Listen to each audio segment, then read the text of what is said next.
Fala, Legião X, estamos onde, pessoal? Isso mesmo, no projeto X, fazendo o quê? Multiplicando as suas chances de aprovação. Pessoal, vem pra cá, vamos agora falar sobre, mais uma vez, a indústria e economia brasileira. Eu e meu irmão aqui, Thiago Feitosa, vamos falar um pouquinho sobre a década perdida. Ficou fácil? Thiago, manda ver aí. Gente, Lost Decade, né? Década perdida, pessoal. Qual é a questão, pessoal, que você deve entender?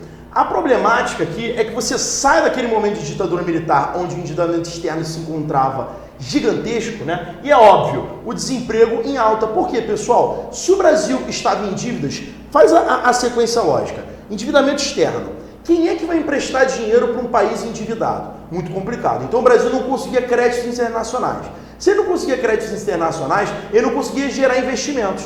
Se ele não conseguia gerar investimentos, a indústria não conseguia desenvolver um crescimento e, consequentemente, você tinha desemprego. Além disso, pessoal, a reduzida produção industrial, ela também gerava um cenário de inflação. Por quê? Sendo estagnada e com pouca capacidade de produção, a oferta era muito pequena. E você sabe, né, gente? Quando a oferta é pequena, o preço fica alto. Então você tinha o quê? Inflação galopante, né, gente? Crescente constantemente. E dentro disso, um crescimento pífio, né? Ou seja, um desenvolvimento econômico muito reduzido, né? Limitando a nossa capacidade de crescimento econômico, certo, Zé Bona? Com certeza, a gente vai lembrar, diferentemente do que o Gabriel falou para você, uma aula que está presente também nesse bloco, ele fala essa lógica do Brasil ame-o ou deixe. Nesse período muda-se um pouco esse slogan, né? E entra Brasil, mame-o ou deixe, né? Numa lógica dessa estabilidade agora, a busca por empregos estatais, né? Porque na verdade você vai ter empresas que oscilam o tempo todo, ou seja, empresas que sobem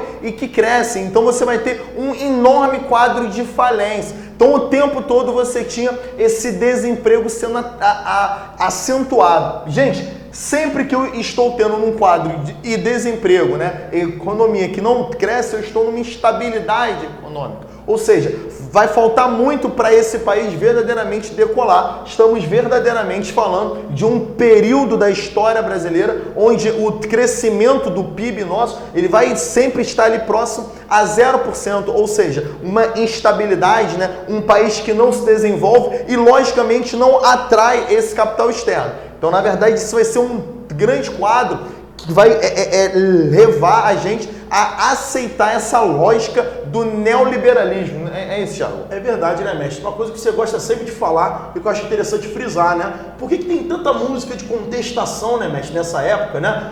Engenheiros do Havaí, né, Legião Urbana, que você gosta muito de mencionar. Por que tem tanta letra de Engenheiros do Havaí no vestibular, mestre Zé Bona, diante desse cenário? Você nota, na verdade, que o quadro social ele vai estar completamente fragilizado. A população vai às ruas para tentar, né, uma resposta do governo e gera aí essa elite nossa que vai às ruas cantando, né, versos para ressaltar esses problemas sociais em que o Brasil passava. É interessantíssimo que você se ligue, né, e escute músicas verdadeiramente escritas pela cabeça, assim, né? Porque na verdade hoje em dia o pessoal escreve pelas nádegas. Então você pegar umas músicas que falam um pouco dessa década aí é importantíssimo e normalmente são cobradas aí nos vestibulares. Fica ligado, galera. Só pegar uma caneta aqui pra Não. explicar. Peraí, cara, deixa eu Não, explicar. é meu. Propriedade privada. Agora é neoliberalismo. É tudo meu. Eu que mando. Tu só pode explicar o teu nome? Não, também sou eu. Pessoal, antes de você falar aí, desse cara que quer falar, a gente tem que ver que em 1989 nós vamos ter o consenso de Washington. Basicamente uma espécie de cartilha do capeta, onde os Estados Unidos vai dizer o quê? Façam o que eu digo, mas não façam o que eu faço. Olha bem, pessoal, esse período vai ser marcado pela abertura econômica. Então vai haver uma sugestão que os países permitam que o capital externo entre ali de forma latente, vívida, intensa. Esse período vai ser marcado o quê? O país pobre está naquele processo de crise pós-crise e os Estados Unidos falar assim, tá difícil, os tributos estão altos, então faz assim, ó, releva, reduz esses gastos, faz o quê? Vamos privatizar as suas empresas, diga não à estatização. É a partir daí que verdadeiramente esse capital norte-americano, as empresas privadas vão invadir o nosso país. interessante lembrarmos que ele vai dizer: e aí, país, ainda está caro? Esses gastos ainda estão exacerbados? Então faz assim, ó, vamos reduzir os gastos sociais. Pessoal, vamos lembrar que estamos falando de uma verdadeira perversidade. Essa cartilha diz: vamos reduzir os gastos que você tem com a sua população. Ou seja, não vamos fornecer mais escolas públicas de qualidade, vamos deixar esse processo ser sucateado para que possamos vender de forma mais facilitada. Isso ocorre também no que tange a lógica dos hospitais, ou seja, vamos reduzir os gastos com a saúde. Sendo assim, você vai fortalecer essa lógica dos planos de saúde. Esse período aqui você conhece hoje como neoliberalismo. Então, verdadeiramente, esses países estão mandando nos países menos desenvolvidos. Ficou claro? Vou te emprestar só uma. Pô, pode ser uma concessão só, né? Pode ser. Galera, então, a partir dessa verdadeira cartilha, né, do Tinhoso, como o Zé bem colocou, você percebe que o Brasil vai passar por a sua experiência democrática, né? A partir aí de Tancredo Neves, aquele que acabou vencendo as eleições indiretas em 84, mas não assume por problemas médicos, né? Enfim, uma polêmica. Com a sua morte, você tem o primeiro mandato do Sarney, que vai governar ali até o início dos final dos anos 80, início dos anos 90, quando nós temos Fernando Collor, um dos primeiros presidentes que vão adotar exatamente essa cartilha, esse conjunto de práticas neoliberais. Collor assume no momento em que a sua própria campanha política teve o apoio da classe média brasileira de maneira muito exagerada, vamos dizer, né? Assumiu ali como caçador de marajás, uma campanha muito encarecida, uma campanha muito bem feita, um presidente muito novo, conseguiu a simpatia das senhoras brasileiras, né? Um presidente bonito, um presidente que falava muito bem e que veio com uma promessa, né, gente? Exatamente de cortar gastos públicos, já dentro desse princípio neoliberal.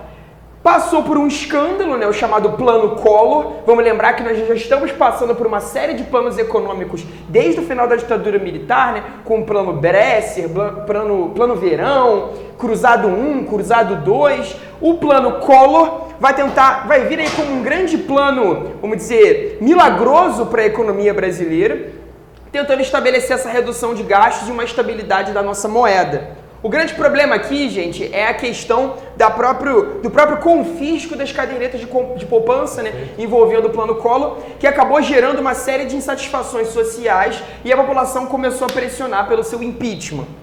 O grande estopim, quando Pedro Collor, né, o irmão, vai à Veja, faz uma série de acusações contra o irmão de corrupção, desvio de verbas, o esquema PC Farias, e aí que você percebe que Collor acaba deixando a presidência, né, no meio do seu mandato.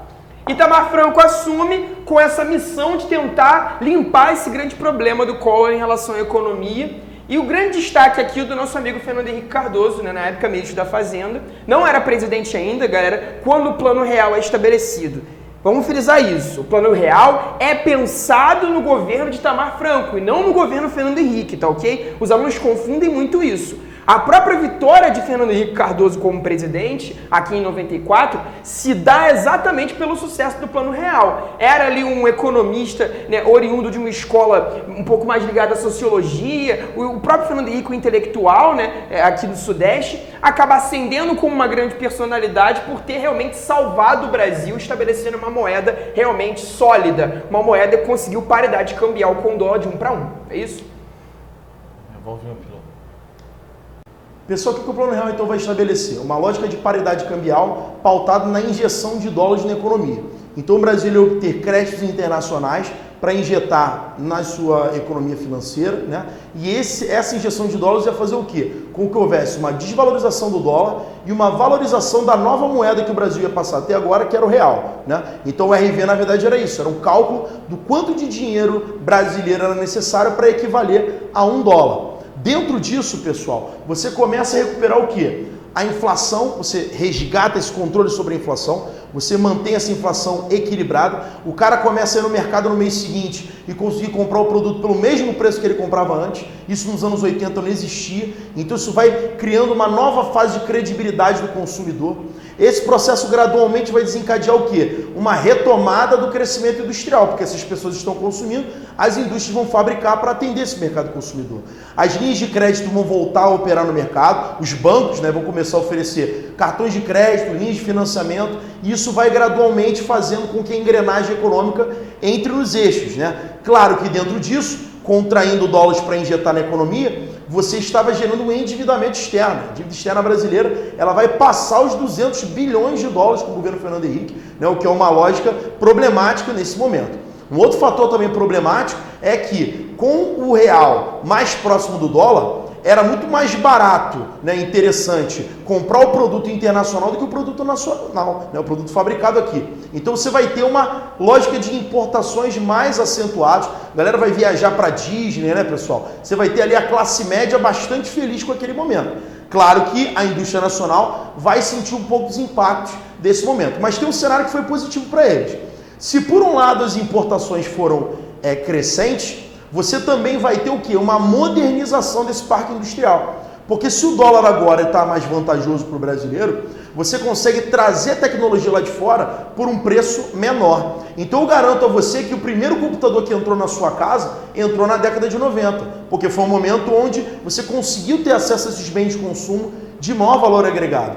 As indústrias nacionais conseguiram reduzir uma defasagem de anos para algum estágio mais próximo, ou seja, você tem uma ideia, né, só para exemplificar, a Volkswagen, ela estava cerca de 6 gerações atrasadas em relação aos seus automóveis, né, brasileiros para os Volkswagen lá da Alemanha.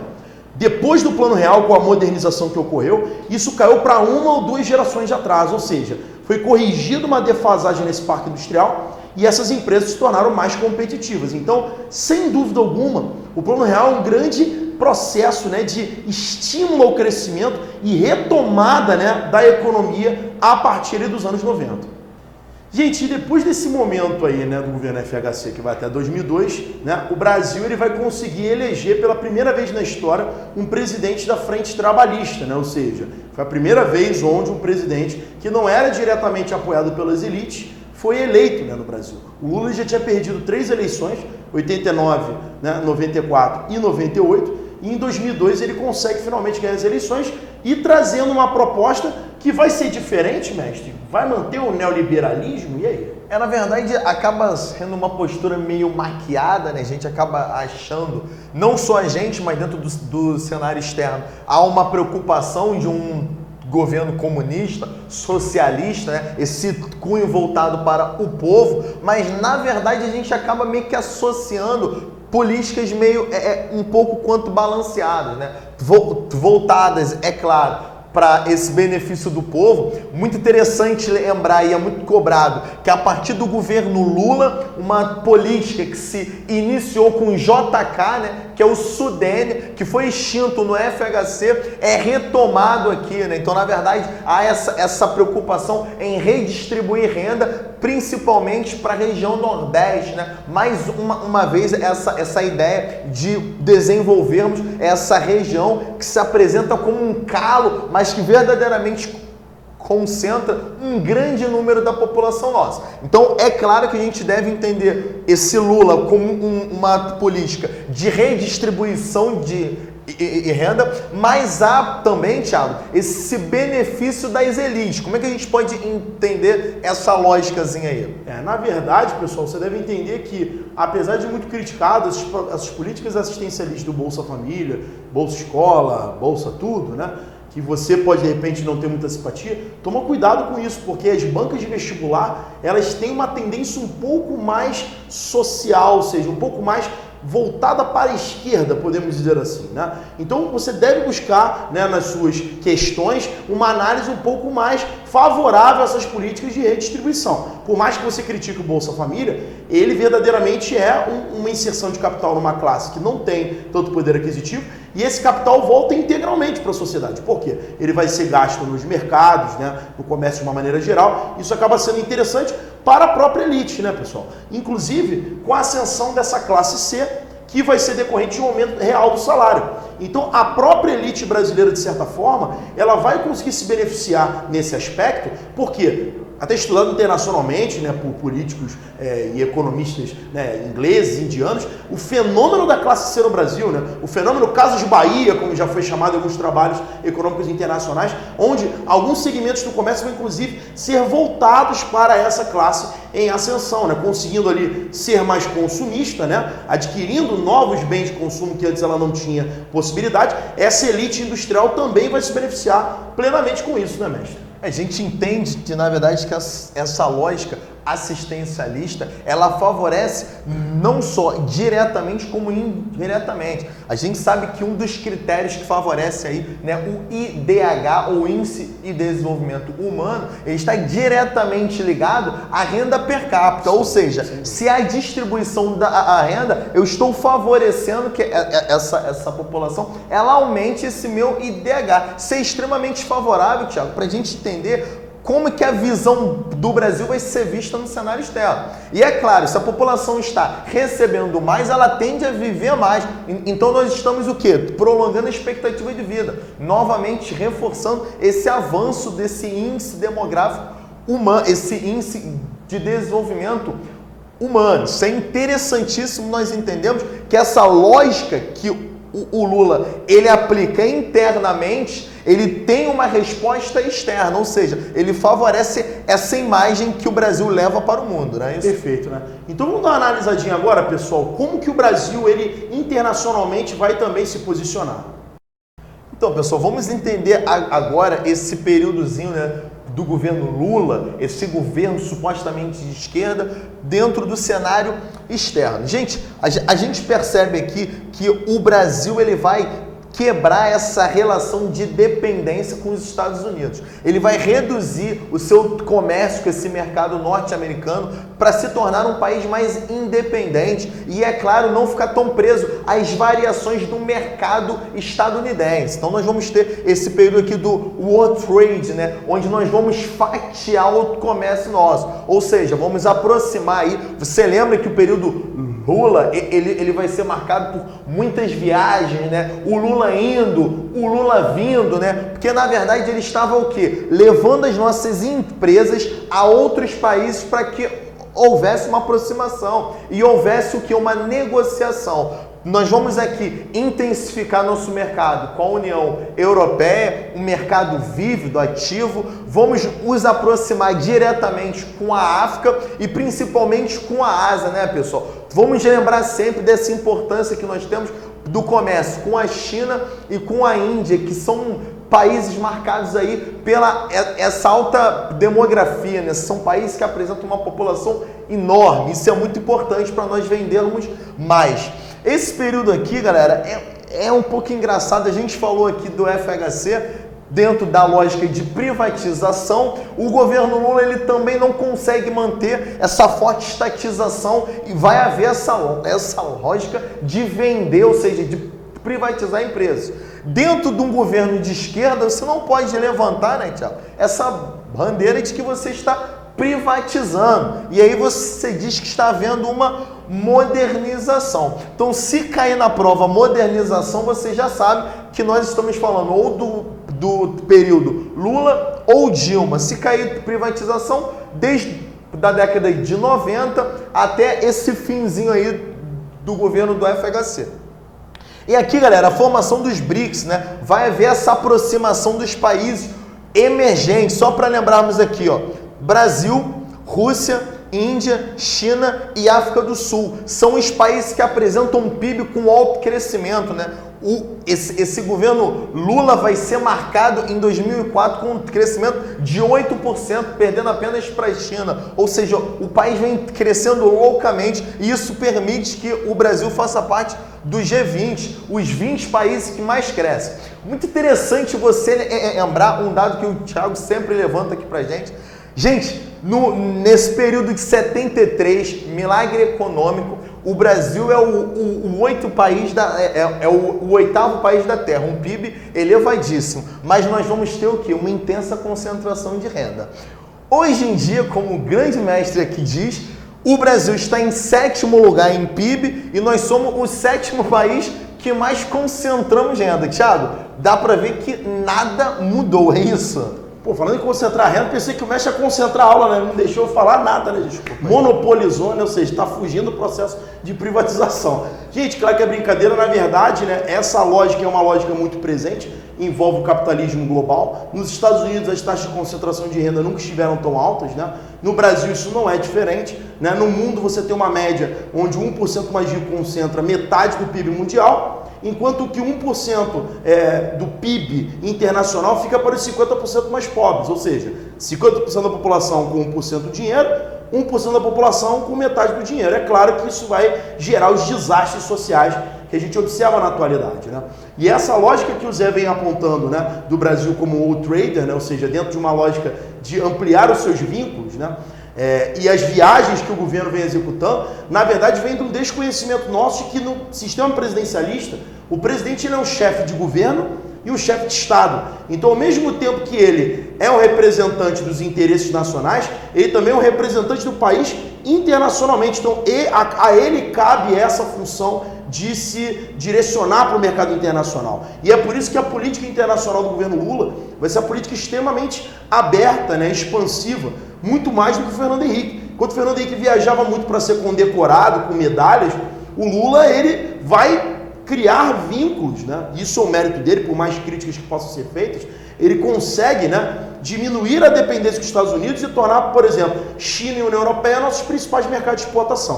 Eu queria aqui apontar o Brasil para um segmento interessante, que é essa política internacional, para 3 vetorizinhos, né? O Brasil no Mercosul, o Brasil na América Latina e o Brasil no Conselho de Segurança da ONU, né? Que eu acho que são elementos aí que são possíveis serem cobrados nos concursos.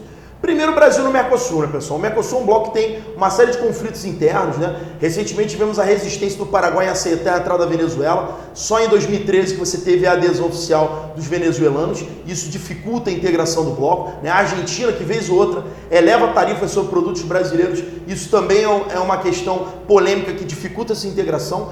Paralelamente a isso, vemos aqui na América do Sul a criação da Aliança do Pacífico, que é um bloco novo entre, né, Colômbia, Chile e Peru, incentivado diretamente pelos Estados Unidos, né, para tentar competir com o Brasil, né? Então isso é uma problemática, né, nessa liderança brasileira no Cone Sul.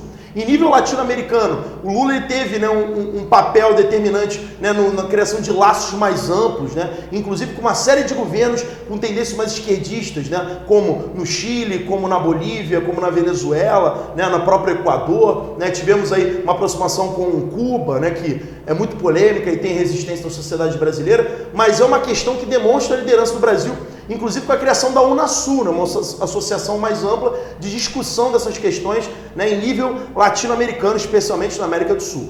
E no Conselho de Segurança da ONU, né, pessoal, que é formado por aqueles 5 paísezinhos, aí você lembra do final da Segunda Guerra Mundial, né, pessoal? União Soviética, que agora é Rússia, né? Estados Unidos, França e Inglaterra, mas a China compõe os 5 países, né, que fazem parte desse conselho que tem direito de veto, né, em questões internacionais. O Brasil, ele pleiteia uma cadeira, a 6ª cadeira nesse conselho permanente, como representante daqueles países que não têm armamento bélico nuclear, ou seja, ele seria uma voz de outros países que não são potências militares, né? A ironia é que para fazer parte do Conselho de Paz, você precisa ter armas nucleares, né?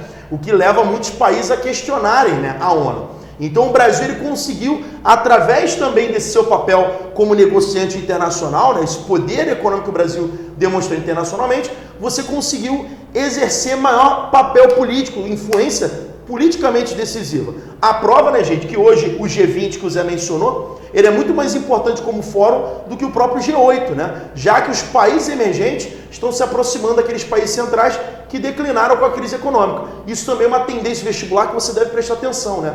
A multipolaridade, de certa forma, proposta com a globalização, só agora vem sendo atingida, né, de maneira mais ampla, né, mestre? Com certeza.